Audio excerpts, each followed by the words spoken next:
Earlier on City News, we discussed the rise of Canadian basketball and how the success of the Raptors is expected to lift the sport to new levels.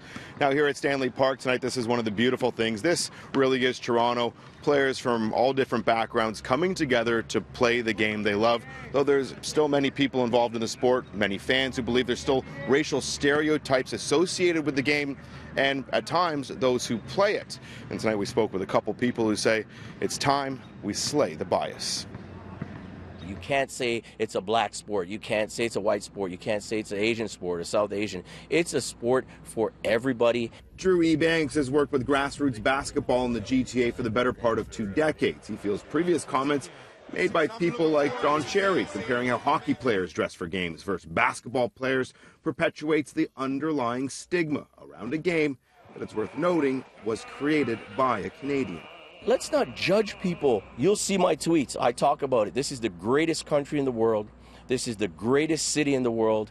I don't want to see the negativity. What would you say to people in some communities who say, oh, I don't want that basketball court in my neighborhood?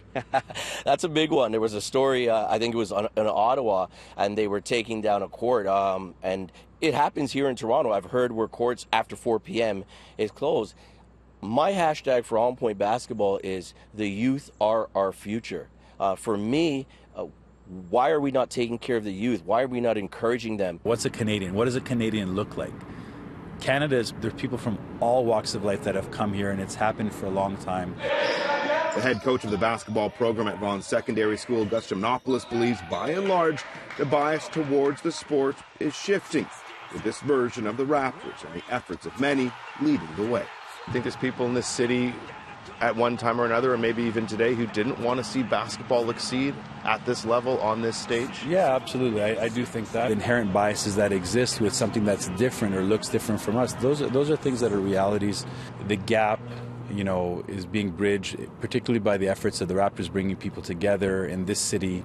All the grassroots coaches, all the people at the lower levels that are bringing kids together from all walks of life to give them an opportunity to play this sport.